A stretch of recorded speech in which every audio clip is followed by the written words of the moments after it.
Bem-vindo ao Mar de Letras. Hoje temos um ótimo regresso. António Mateus volta ao nosso programa com o pretexto próximo de um livro novo para nos revelar e o pretexto permanente de ser um excelente conversador. Mas antes de o redescobrirmos, vamos visitar o seu percurso e as 3 décadas de jornalismo que desenvolveu por todo o mundo, sempre com um olhar atento ao que se passa em África.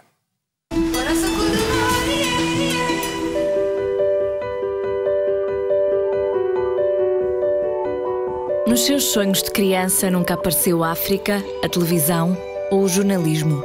Para os menos crentes, o seu percurso terá sido um acaso feliz. Depois de ter frequentado o Colégio Militar, estudou Educação Física em Lisboa. O plano era ser professor. Até que um dia, durante uma entrevista como capitão da Seleção Nacional de Rugby, o jornalismo se cruzou no seu caminho. António Mateus decidiu percorrê-lo. Trabalhou no jornal O Globo, nas agências ENP e Lusa e foi chefe da delegação da RTP em Maputo e Joanesburgo.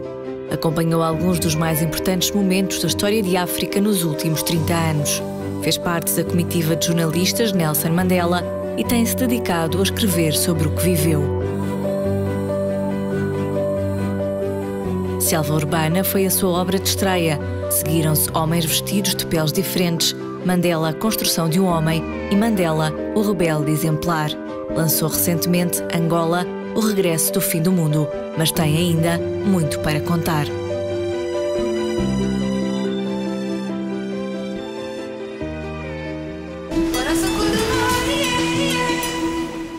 António, bem-vindo de volta ao Mar de Letras. Tu regressas aos livros e regressas à África. São 2 amores que te acompanham a toda a hora? Praticamente, desde que eu me lembro de existir, nós estudávamos África nos bancos da escola. Estudávamos África como quem estuda uma parte de Portugal, os afluentes, as produções.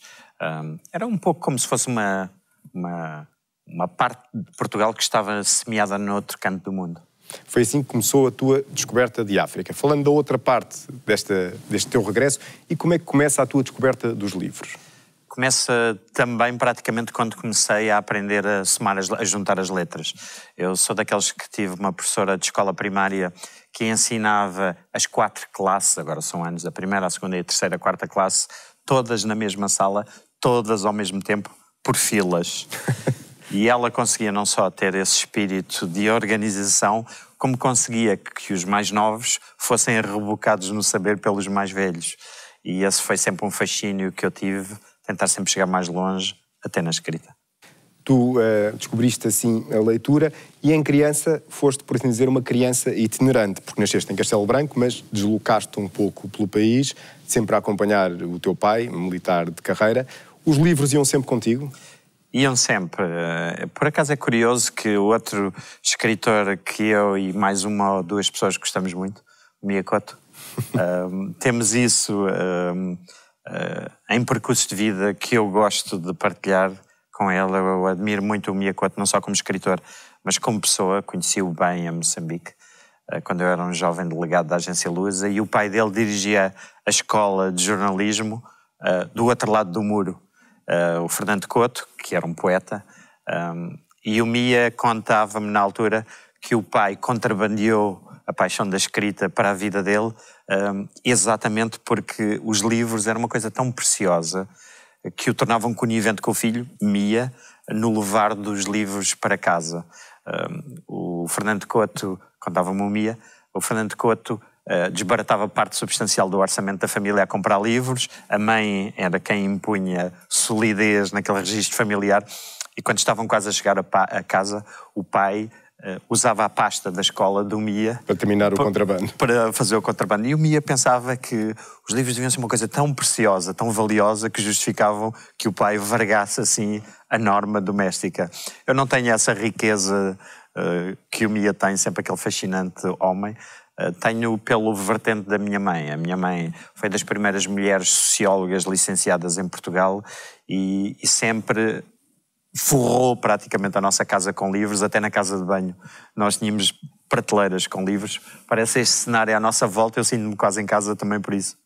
Essas tuas primeiras leituras sentes que deixaram algumas marcas? Deixaram de todas as formas, porque eu não lia livros para crianças.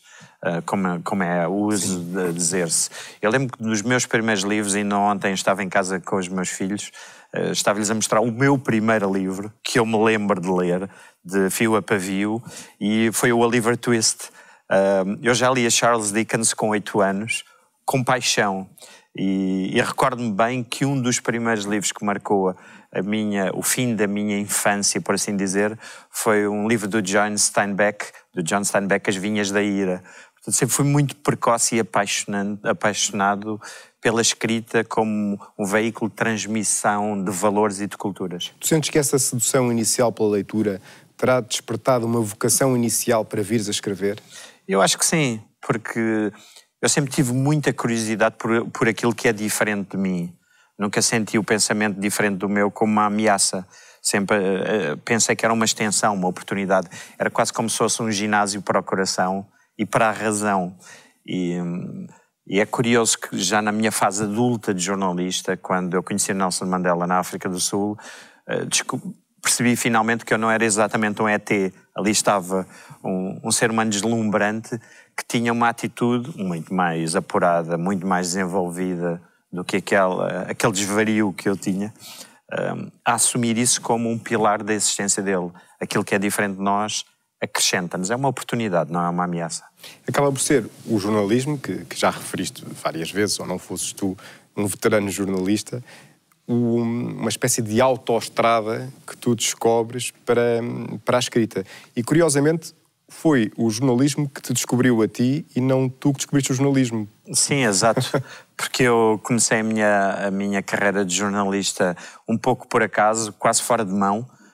Eu licenciei-me em Educação Física, estava a preparar-me para depois migrar para a medicina desportiva, que era o que eu tinha em mente originalmente. Não havia essa especialidade em Portugal. Comecei por fazer o ISEF, que é agora a Faculdade de Motricidade Humana, e tencionava depois a completar essa formação com uma formação em medicina adicional.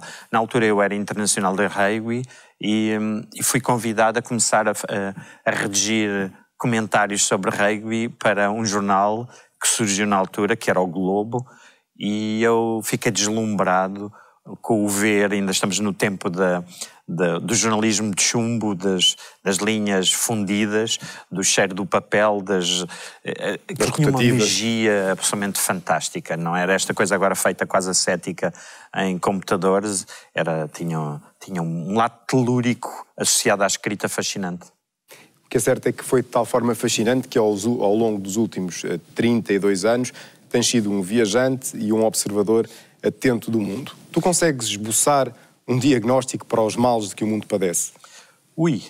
Se eu conseguisse fazer isso, eu fascina-me neste percurso o estar a perceber que as pessoas que eu verdadeiramente admiro são as mais humildes. Cada vez menos presto atenção ou dedico o meu tempo a pessoas que se acham elas importantes, porque todas as pessoas verdadeiramente grandes que eu conheci eram extremamente humildes, eram pessoas preocupadas em levar os outros à volta deles e cuidavam muito de uma coisa que eu acho que é das mais deslumbrantes em África, que é o Ubuntu, a noção de que eu nunca serei feliz se tu não fores. E se eu dedicar a minha existência a levar os outros à minha volta, tenho muito mais hipóteses de ser feliz do que se fizer o oposto. O teu mais recente livro tem um título forte: Angola, o regresso do fim do mundo. Os ingleses têm uma expressão: não devemos julgar um livro pela capa, mas podemos começar logo por julgar o teu livro pelo título? Pode-se de todas as formas. Este livro não é uma alegoria, é um olhar de frente com amor, apesar de tudo vigoroso e sem ter preocupações de politicamente incorretos ou corretos. Eu tenho a noção, aliás já estou a experimentá-lo em atos práticos. Eu já tive uma universidade a boicotar a apresentação do livro com medo que ele melindrasse os interesses angolanos. E isso diz-me muito, diz-me tudo e diz aos nossos leitores e a quem nos escuta muito sobre a realidade em que nos movemos. Porque quando nós olhamos e criticamos Angola por ter as dificuldades de lidar com flexibilidades de opinião, esse não é um problema de Angola, é um problema do mundo lusófono. é de nós todos. Nós em Portugal, quando fazemos atos de autocensura, estamos a ser pais do mesmo problema. E somos, eu tenho essa noção clara. Eu resolvi com este livro dar, como se leres as últimas linhas do meu livro, ele diz que este livro é uma pedrada de amor contra o cinismo e a indiferença. E é isso mesmo. Eu tinha a noção muito clara que este livro iria irritar muita gente, apesar de dizer a verdade. Exatamente por isso mesmo, por dizer a verdade. Este é um livro, permite-me, que é como os bons vinhos, tem muito tempo de cave, tem 30 anos de sedimentação e de análise. Por onde é que andaste e o que é que viste em Angola nestas 3 décadas? Eu vi praticamente tudo o que imaginei que existisse e muito mais. Esse é um livro que começa em 1988, quando eu ainda estava baseado em Maputo, e que a agência Lusa me deu o privilégio de praticamente fazer quase um doutoramento ou um professorado sobre o que é Angola no seu melhor e no seu pior. Eu fui dos poucos jornalistas a nível mundial que acompanhou todas as negociações de retirada dos cubanos de Angola, acontecessem elas onde acontecessem.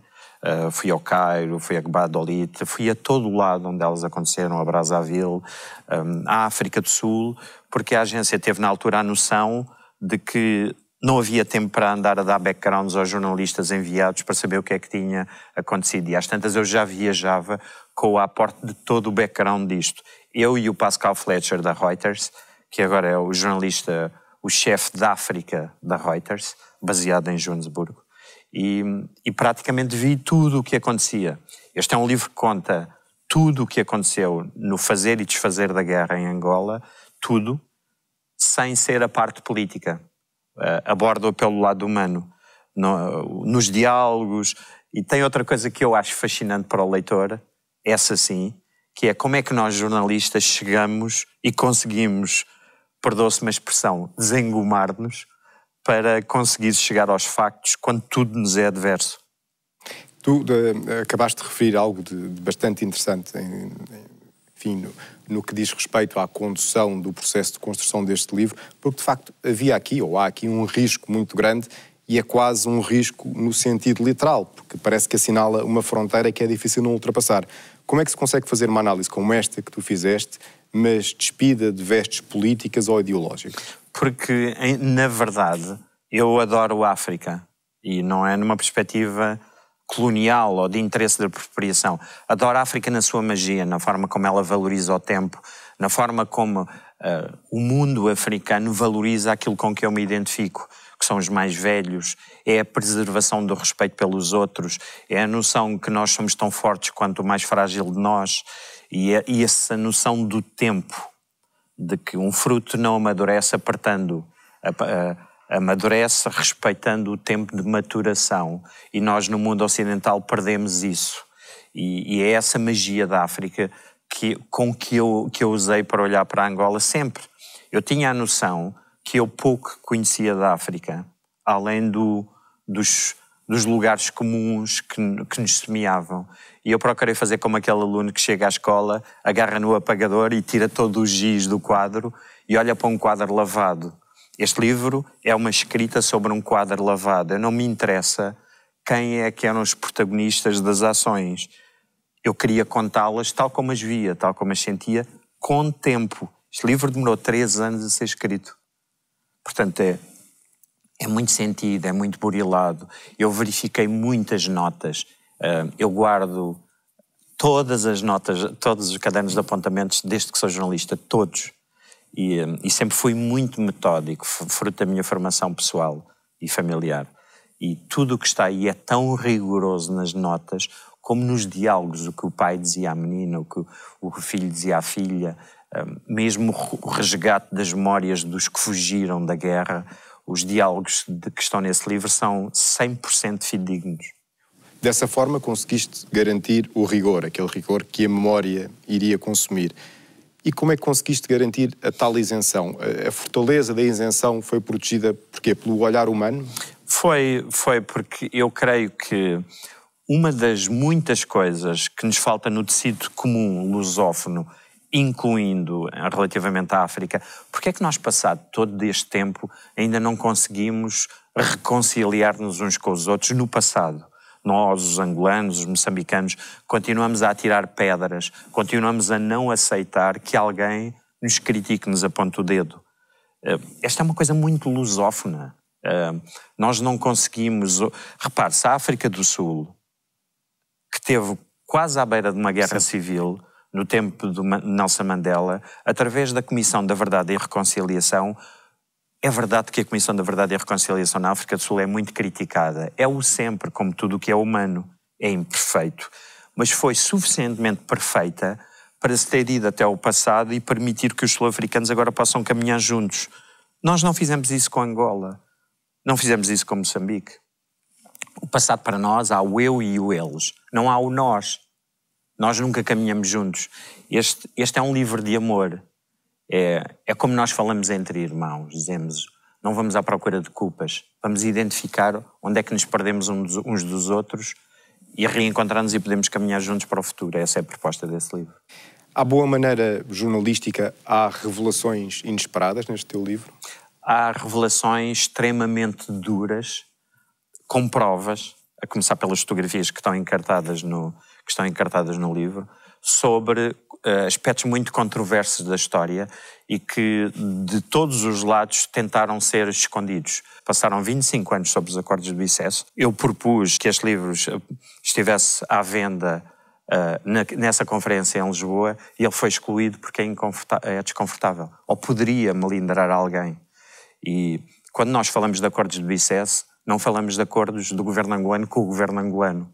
Falamos de acordos do governo angolano com a oposição. Então porquê é que não podemos ter um olhar sobre a oposição? Assim nós nunca caminhamos juntos. É este tipo de mentalidade que eu denuncio no livro. Mas esse tipo de mentalidade é pertença de todos os lados, não é só do governo angolano. Os acordos de Bicesse falharam por uma violação cometida pela UNITA, não foi pelo governo angolano. É bom que isso se torne claro. O que o livro mostra é o que é que o governo angolano fez para contornar essa violação. E o que é espantoso é como o governo angolano fez uma coisa que era politicamente controversa, o livro deve ser escondido. Angola, o regresso do fim do mundo, é o inspirado título do último livro de António Mateus. Ele é o reflexo de uma parte substancial da sua vida profissional que agora vamos visitar.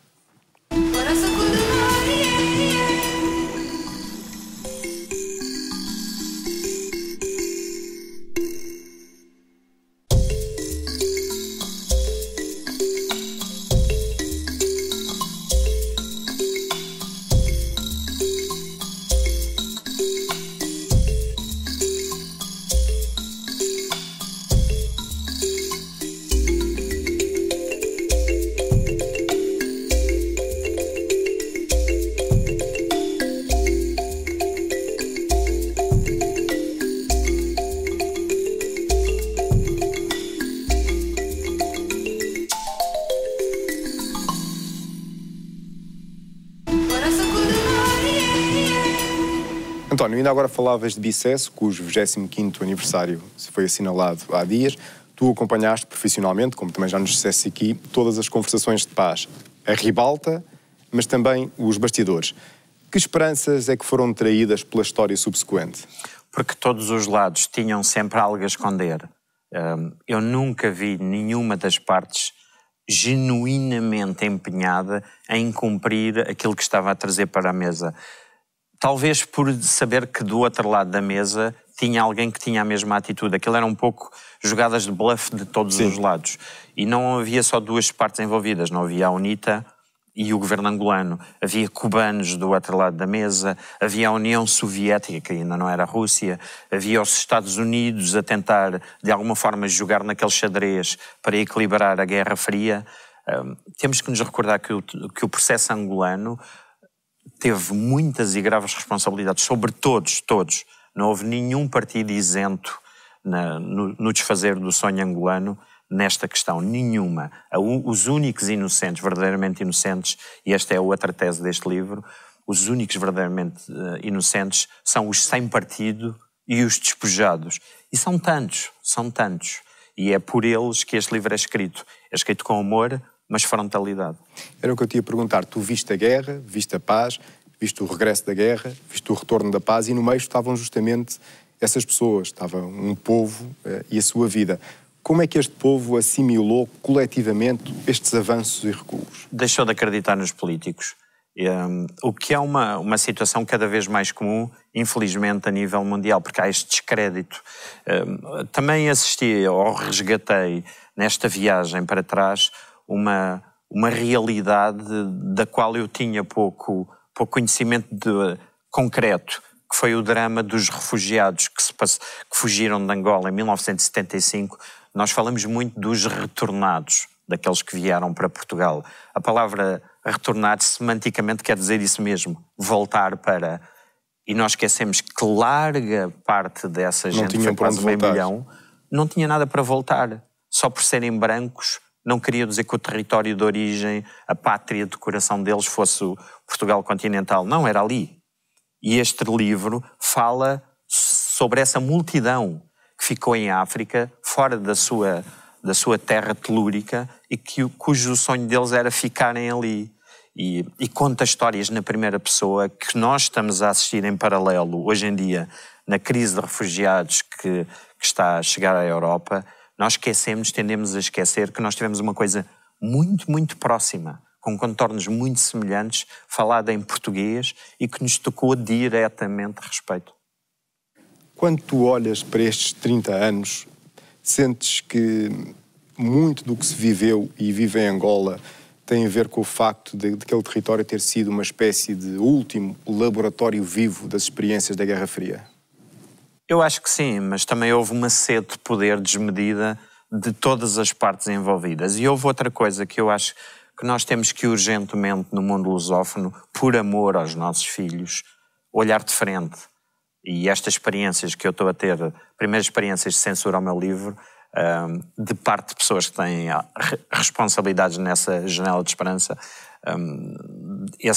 esse bloqueamento dá-me sinais contrários a essa esperança, que é, nós temos que olhar para a diferença de opinião como uma oportunidade. Nós somos tão intolerantes à divergência de opinião. E a divergência de opinião, tal como nos dizia o nosso velho Madiba, Nelson Mandela, é uma oportunidade de ouro. É a única maneira de nós podermos, irmãos, dormir no mesmo quarto. Senão continuamos a dormir em apartamentos separados.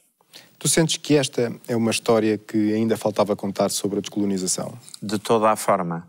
Sobre a descolonização, mais do que sobre a descolonização, sobre o processo de nascimento de uma nova nação, que ainda não nasceu, porque uma nação não nasce só porque foi declarada independência e foi aprovada pelas Nações Unidas. Uma nação é o que nos une, o que une no mesmo sentir um mesmo povo. E os sinais exteriores são mais do que óbvios que este bebê ainda está a meio caminho entre o útero e o caminhar. Enquanto investigaste longamente e escreveste também longamente este livro, achas que ainda existem muitas outras histórias sobre a descolonização que nunca foram contadas? Volta a precisar, se me permites. Não é sobre a descolonização, porque a descolonização continua também em histórias paralelas, porque a versão que é contada pelos movimentos de libertação e aquela que é registada, documentada na história em Portugal e nos nossos arquivos, parecem quase olhares sobre realidades diferentes. E talvez isso até nem seja tão importante. Para mim, na minha humilde opinião, o que é importante aqui é nós arranjarmos alicerces de verdade, do assumir, de olhar para as nossas próprias nódoas e vê-las, não estive bem, eu posso melhorá-las, posso lavá-las.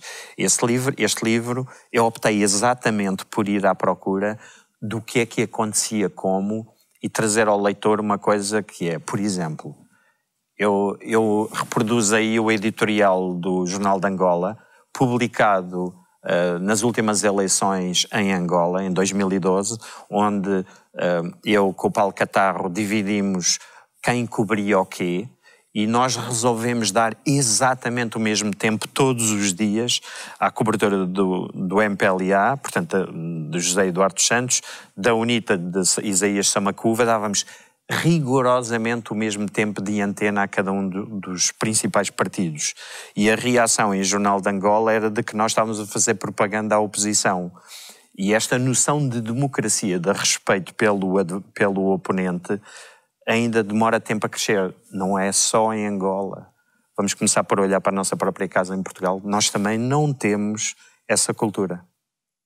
Tu, recentemente, aliás, foi um dos propósitos da nossa última conversa, adaptaste a história de Nelson Mandela, que conheces bem e conheceste na primeira pessoa, a um público mais jovem.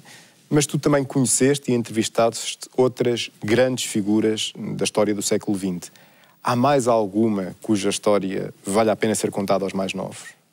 Há tantos, mas há um ainda vivo que eu admiro profundamente e que também privou muito com Nelson Mandela, que é o arcebispo anglicano Desmond Tutu, que também é Prémio Nobel da Paz, que também vivia no mesmo quarteirão do Soweto com Nelson Mandela e que tem essa característica deslumbrante de se apaixonar pela diversidade de pensamento.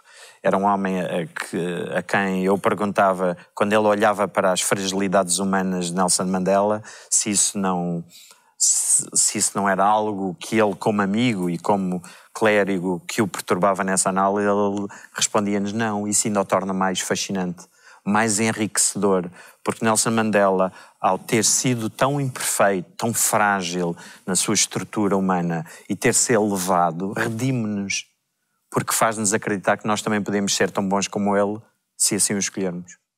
António, antes de terminarmos, tu hoje apresentas e coordenas o Olhar o Mundo na RTP2. Olhar o mundo é também uma forma de olhar pelo mundo?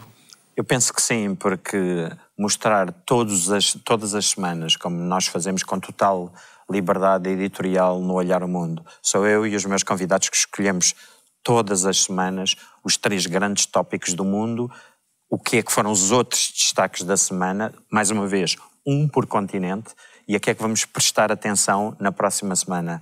E é uma forma de nós passarmos aos telespectadores um olhar completo, não é o jornalista, é também o convidado. Como é que podemos olhar para tudo, para os temas mais duros, sempre com uma janela de esperança? Nos tempos livres, presumindo que os tens, o que é que tu lês? Leio praticamente tudo. Eu gosto de ler desde banda desenhada, porque me fascina sempre esse olhar de criança, límpido, feliz.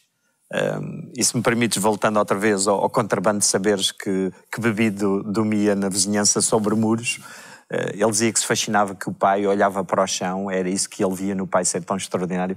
O pai olhava para o chão e ia à procura de pedrinhas brilhantes, como fazem os meninos. E ele dizia: o meu pai deve ser tão grande que enquanto os outros pais caminham de nariz empinado, sentindo-se importante, o meu pai é tão lindo que consegue ainda minerar do chão os brilhos do mundo. António, muito obrigado por teres vindo ao Mar de Letras. Até breve, porque seguramente que existirão mais livros que estão a caminho. Muito obrigado, António. Terminamos assim mais o Mar de Letras. Foi bom contar com a sua companhia, que já sabe que não dispensaremos no nosso próximo programa. Eu despeço-me.